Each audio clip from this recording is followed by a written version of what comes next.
2024 has been a really, let's say, busy year for Japan, especially when it comes to tourism. Some might say there's a little bit too much tourism in Japan. Some of those people might be me, as 2024 is on record to be one of the busiest times for tourism in Japan since, I think, like the 2000s. Are there too many tourists in Japan? Well, according to most, yes. But out of all these tourists, are they all terrible, rule-breaking, brain-dead travelers? Maybe, but maybe not. So how bad has tourism been in 2024? And is it really that bad? The Jalan Research Center decided they'll do a little bit of research on the over-tourism boom in Japan to see, is it really that insane? Is over-tourism really as bad as people are making it out to be? And it seems that international travelers to Japan in 2024 increased at a higher rate than it was in 2019. 2019 being the last time the international tourism boom was this massive. One of the biggest complaints among locals, and surprisingly among other international travelers as well, was tourists who can't follow basic rules in Japan, or bad-mannered tourists. These are tourists who come to Japan and don't follow, the sacred, unwritten, sometimes very clearly written rules of Japan. I know what you're thinking. In a lot of these cases, maybe it's something small like, you see those TikTok videos or Instagram videos that's like 10 things not to do when you're in Japan. These are mostly social faux pas. These aren't rules to be followed. These are things that if you do them, people might look and go, I don't want to see you eat that origiri at 6 a.m. on the street. Whereas if you're an international tourist or you've lived in Japan for more than 12 minutes, you will see every single social faux pas broken by a Japanese native person. But since we're internationals, we stand out more. When we break the social faux pas, it looks worse, or at least it's more obvious. Japan is very much a case of, when it comes to social faux pas anyway, rules for thee, but not for me. When we're looking at bad-mannered tourism, we're not looking at people who break social faux pas. We're looking at people who have gone out of their way to be an absolute menace in the country. There are certain questions that this Jalan Research Center conducted that very much, for me, fall under the guise of social faux pas, or Japan has always been this way, so kind of grow up. One of those things was, people said it was really hard to get on a train or a bus because of over-tourism. Maybe if you're in a more countryside-ish area, a very countryside location where people didn't normally travel to, but now because of some kind of TikTok explosion, people are all going to this particular location, and because of that, they don't have the infrastructure for this great influx of tourists. In those situations, fair enough. An influx of tourism to your tiny town is a massive piss take. We've always had tourism here. It's always been busy. During Corona, when things were locked down, no one could get in or out of the country, trains were still packed. Trains were packed to the gills of people wearing masks going to work. Corona was that. People were packing these trains to the gills going to the office because Big Boss Daddy said they have to. This has nothing to do with over-tourism, and it has nothing to do with bad-mannered tourism. This is a simple case of Japan being busy, and while its infrastructure is very good, the trains in Japan are amazing, there are certain countryside areas that aren't suited for high influxes of international travelers. And until they get those sorted out, people in those areas are going to suffer. And I think the local government is going to have to step up to kind of fix that situation ahead of time if they want to see an increase of international money coming to their towns. And from what I know, a lot of these towns want to see an influx of international money coming into their towns. So maybe it's time to hire some more buses to get the people to the popular spots, So blaming over-tourism for trains being full is kind of stupid. It kind of feels like, yeah, there's a problem, but instead of dealing with the root cause of the problem, we're just going to blame the international tourists that have come to Japan. We saw this during Corona as well, the whole, this is a pen. Here's the clip. Basically saying that because Japanese people pronounce words so daintily and elegantly, they couldn't possibly be spreading the corona. It's only these aggressive foreign mouths spreading corona. Japan has a long history of doing this, where they go, there's a problem, don't want to solve it, let's blame it on the internationals, basically. This may be true in some cases where people are taking a very small thing and blowing it out of proportion, i.e. bus is busy, I can't get into restaurant because foreigners, ? And for those situations, you look at it and you go, you guys are being silly, grow up. This isn't a case of tourism. This is a case of just Japan is busy. There's a lot of people here. I don't know what to tell you, dude. Talk to your local government, We are going to deep dive into some of the most disgusting displays of tourism I've seen in 2024. But before we do that, the Geelong poll had this very interesting section where they basically asked like, what do you as the populace believe to be the best ways to educate international tourists into following the rules of Japan? And some of the most interesting things came out. One was basically educate manners to foreigners in multi-languages, and 54% of people said that was the correct way to go, which is basically putting up signs saying, hey, don't do this. We have those signs. Those signs exist everywhere. Every temple, every train you ride, there are signs in English, Japanese, Chinese, Vietnamese, like Taiwanese being like, hey, while you're on this train, try not to be a dickhead. The issue here is that when we're talking about bad tourists, when we're talking about tourists who don't follow the rules, as I said before, we're not talking social faux pas. And in basically all of these situations, it takes 3 seconds of common sense to realize, I shouldn't be doing this. This isn't a situation where it's like, wait a minute, in Japan, breakdancing on the subway, bad? That doesn't exist. In your home country, it's bad. In Japan, it's bad. It's 1-to-1. So I feel like a lot of these things where it's like, hey, why don't we just tell them it's bad? They know it's bad. They're just being a simple as that. Let's talk about the worst tourists I've seen in Japan, and let's just start with influencers. And I know the big popular one is like Johnny Somali and his nonsense that he was doing in Japan, making a massive havoc, saying outlandishly racist things, getting punched in the face. Hilarious. We love that for him. But he's currently in Korea serving time there, or at least soon to be, hopefully, serving time there. So I'm gonna leave him to rot in Korea and let them deal with him.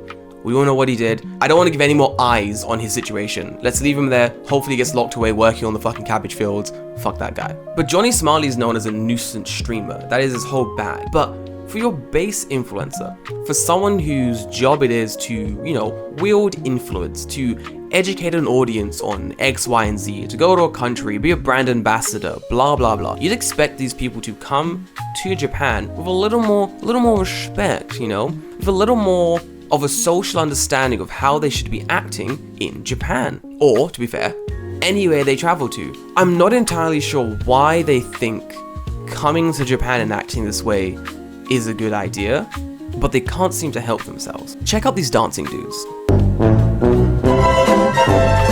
So these absolute fucking Chuckle Brothers came to Japan and decided, do you know what we should do? We should dance on the trains. And they did this whole thing where, luckily it wasn't a busy train, but it was a semi-busy train, and they're like jumping between seats, hanging off the rail guards, filming people's faces, getting them in the video. Now, this is highly annoying. This is a massive nuisance. Japan hates shit like this. And you gotta remember, a lot of these trains, especially the Chuo line for example, the Chuo line goes from deep in the bloody knucker of Tokyo all the way to Tokyo Station. 2-hour train ride maybe, from stop to stop. Some people are up crack of dawn, 5, 6 a.m. to ride the first train to go to work. Why are they up so early? Because they have to be. Because rent inside main Tokyo is bloody expensive. So what do? They live on the outskirts of Tokyo, in Saitama, in Kanagawa, sometimes in Chiba, or in like Okutama, you know, the super inaka area of Tokyo, because it's cheaper. But it means that they have to take a very long commute to get to work. So for a lot of people, train time, that's sleep time. For the Chuckle Brothers, I also think this is borderline illegal. I did my best effort to blur out all the faces of people on the train because people don't like their faces shown on social media. People don't like their faces shown in media in general. If you've ever watched any Japanese TV, you'll notice faces of the public are always blurred out. Because yeah, there's that thing where it's like, you don't have any expectation of privacy while riding the trains. However, it is kind of borderline illegal for people to just film you without your permission in Japan. That's just how it is. I'll give an example from my actual life. When I was working in Tokyo Creative, there was this thing where if you are out on a project, be it a government project, be it just like a YouTube video you're making, a TikTok thing, an Instagram, whatever, the government would always want to check the project you've made. They'll be like, hey, we want to see what you've done. Can we check your work? Yada, yada, yada. And always ahead of time, my boss, my manager would be like, hey, let's try and get the faces of the public in this video blurred out. We're in a restaurant. I'm sure it's okay. We were in this big factory. I'm sure it's fine. It's not fine. Every single time, the government would come back and say, hey, at 13:25, there is a glimmer of a man's face. Erase that shit. Get rid of it. Because yeah, it is kind of borderline illegal to film people without their permission in Japan. That's just how it is here. It's not only bad manner tourists causing problems in Japan. While there are still problems being caused by them, it's not just them. Sometimes just basic over-tourism is causing big problems.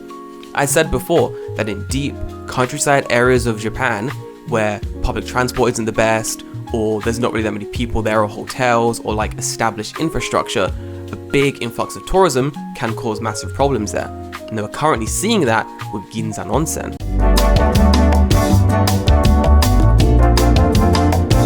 For those who've never visited Ginzan Onsen, here it is, pretty good. I visited there during the summer. It's pretty lovely, even without all the snow, but people want to see it during the winter, when everything's covered in snow. It looks like the Sento Chihiro bathhouses a little bit. It's very picturesque, it's very nice. However, the majority of people going to see the onsen aren't actually staying in the onsen.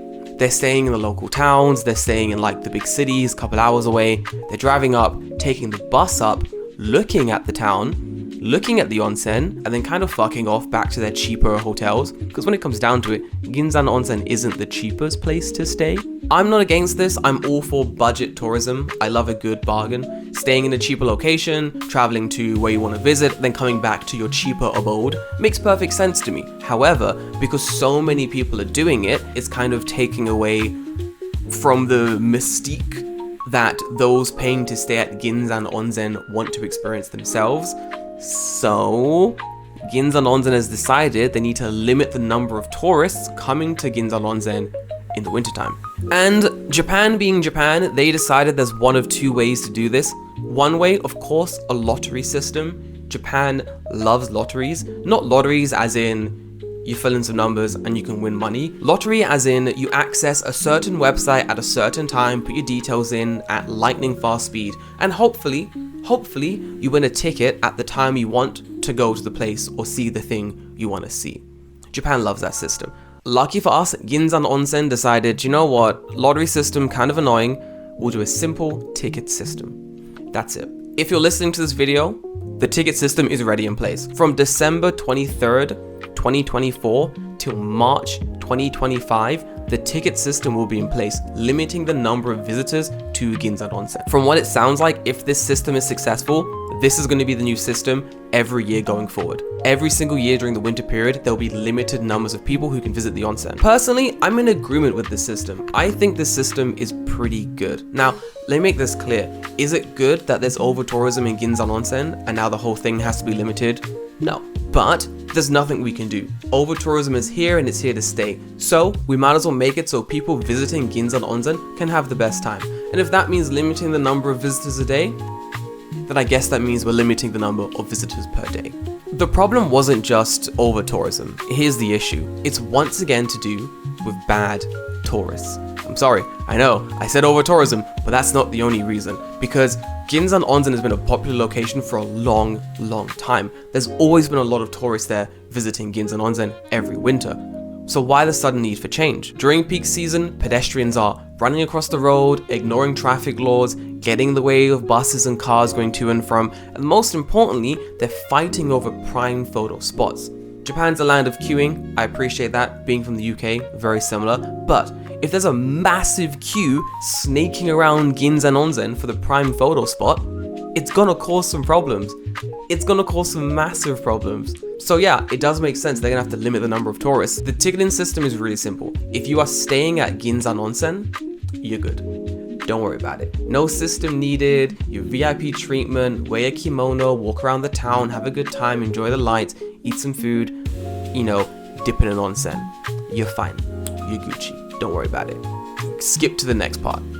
No, keep watching. I need the watch time, please. Keep watching. But if you are not staying at Ginzan Onsen, you must purchase a ticket for 1,150 yen, and it will take you from Taisho Rokan Visitor Center to Ginzan Onsen. This is non-negotiable. You are not allowed to drive to Ginzan Onsen during this time. They will turn your ass around. Don't even attempt it. You need a ticket, you have to take the bus. Simple as that. Because nighttime is the most popular time, they've kind of made it a little fairer. From 9 AM to 4 PM, you're free to check out Ginzan Onsen as much as your heart desires. Drive up, have a nice little look around, snap some photos, go into an onsen. I don't know if you're allowed to do that. give it a go. But from 5 p.m. to 8 p.m., there is a limit of 100 visitors per hour. Let me make this clear, 100 per hour. That means you have 1 hour from once you get there to enjoy the onsen, and then you must get back on your bus back to the visitor center. Your time is I know what you're thinking. I'll get there bright and early, 7 a.m., 8 a.m. I'll get there 8 a.m. I'll walk around the town a bit, have a grand old time, get out of there before the crowds come. No, you will not be doing that because there are no visitors allowed from 8 a.m. to 9 a.m. That is going to be people who stay at Ginzan Onsen only time. That is their private time to enjoy the onsen, to enjoy Ginzan with no visitors at all. Absolutely insane, but it's kind of essential.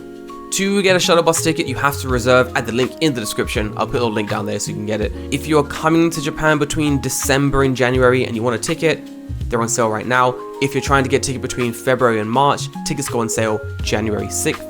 And being Japan, it's going to be first come, first serve. You're going to have to go really early to grab your ticket. Ginzan Onsen is kind of a mix of bad tourists and also over tourism, but straight bad tourists still exist in Japan, especially those that love engaging in a little bit of vandalism. There are multiple cases of people coming to Japan and vandalizing random beautiful objects, torii gates, bamboo in Arashiyama. It's been a running theme in Japan for a while now, but nothing is more annoying, nothing is more insane to me than a man carving his name into a damn torii gate. The story is absolutely ridiculous. A man arrived in Japan and the first thing he thought of doing was checking out Meiji Jingu Shrine so he could carve his family name into the torii gates using his disgusting fingernails. Man is going to be cursed forever, let me tell you. What's worse is the speed to which the man felt comfortable doing this act of vandalism. He arrived in Japan on a Monday, and the next day, a Tuesday, he decides, you know what? Time to do a little bit of vandalism. It's time to do something ridiculous. And then he carved his name into the shrine at Meiji Jingu. Bro couldn't hold out for a single day before doing something stupid. Worst of all is when I say a man carved his name into a torii gate using his fingernail, I know what you're thinking. 17, 16, maybe it was 20, maybe 21, you know, young lad, boys trip. This was a 65-year-old man. This is a grown man, 65 years old. He was here with his family, his wife and kids. How could you let the intrusive thoughts win at such a crucial moment? What are you doing? The Japanese police, in a rare moment of let's do our jobs, arrested this man so quickly. He was arrested the next day. So let's recap. Here is this man's time in Japan. Monday, arrives in Japan. Tuesday, vandalizes a sacred shrine and is cursed forever. Wednesday, prison. Great trip to Japan. 10 out of 10 would come back again. Great trip to Japan. Shrines would not catch a break this year. My favorite shrine in Tokyo, Nezu Jinja, was also absolutely abused by ridiculous tourists in Japan. I don't have to explain to you guys, my valued audience, my wonderful listeners, but just in case someone from another community has trickled in and they're like, hey, do you know what? Are torii gates gyms? Let me help you out here. No. Shrine, not gym. Torii gate, not pull-up bar. But sadly, this Chilean fitness influencer called Gym Sisters person has 137,000 followers, so you know she knows better. Against her better judgment, she decides to do some pull-ups on this shrine. Now, if that last man was cursed, this girl is cursed forever and ever. The torii gates are seen to be like the boundaries between like this life and the next, and carving your name onto a torii gate, bad omen. You're fucked. Working out on a torii gate, the disrespect, I'll be surprised if your grandkids and great-great-grandkids aren't still feeling this curse. She posted footage herself. Yes, that's right, she posted the footage herself of herself doing pull-ups on this torii gate. As soon as the Japanese netizens saw this clip, they jumped on it and the outrage was immense. Twitter, Instagram, whatever, she was being dragged through the mud. And rightfully so. This is just like another case of an influencer coming to Japan, being a nuisance, just doing stupid shit here. The problem is, if Frank Nobody does something stupid in Japan, people go, oh Frank, what an idiot, he's done something stupid, and we move on.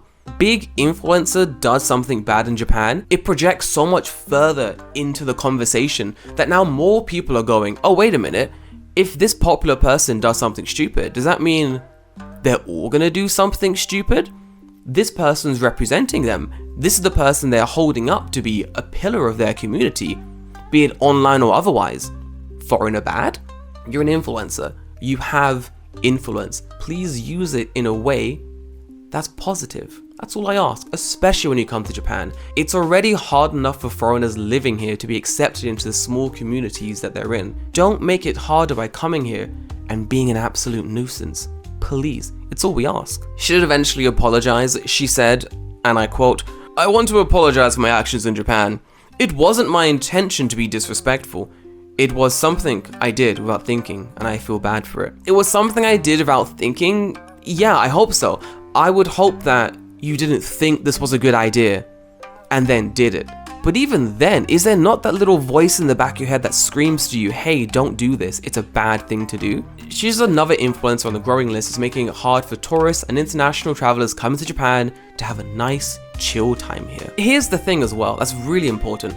If you love Japan, if you want to visit Japan, want to live here one day, if you love traveling and there are various countries you eventually want to travel to, but you're following one of these influencers who do stupid things like this, you are making it actively harder for yourself to enjoy the country you want to visit when you get the chance to visit the country. Because a lot of the things you want to do and see, a lot of the activities you want to experience, a lot of the cultures you want to dive into, they're going to start implementing blocks against you accessing them. Because in their memory, what happens when we gave them access? They fucked around.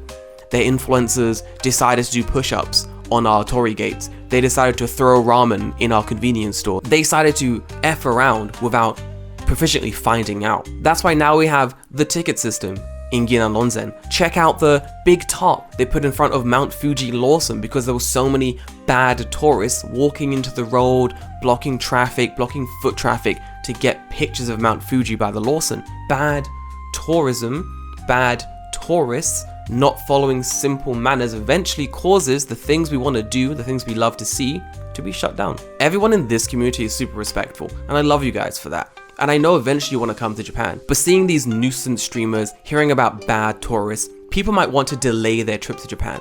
People might say, whoa, now's not the time. A lot of weird stuff going on there. If I go now, maybe the Japanese people are going to hate me because of what influencer X did. I would say to you, come to Japan. The more friendly international tourists who come to Japan, people who want to dive into Japanese culture, people who really want to experience what Japan's about, the more of you guys that come in, the less of the weird ones are going to be able to take center stage. If there's a weird tourist doing something weird and strange in Japan, sometimes all it takes is another tourist to go, hey, you're being a dick, for them to stop being a dick. If you guys have Japan 2025 plans on the books, let me know in the comments down below. If you don't have 2025 plans on the books, let me know why. Maybe you're coming in 2026. Maybe you were just here in 2024. Let me know in the comments down below, guys. Hopefully I can see you in Japan someday soon. Guys, I'm gonna leave you there. Gonna love you and leave you. I'm gonna wish you a happy 2025. Hope this year's gonna be a very good one for everyone. Subscribe, hit the like button. I'll see you next time. Bye. Man, I picked the worst time to start filming. It has gotten so dark in here since I started filming. Yeah, I mean, it's better than... This is not pitch black.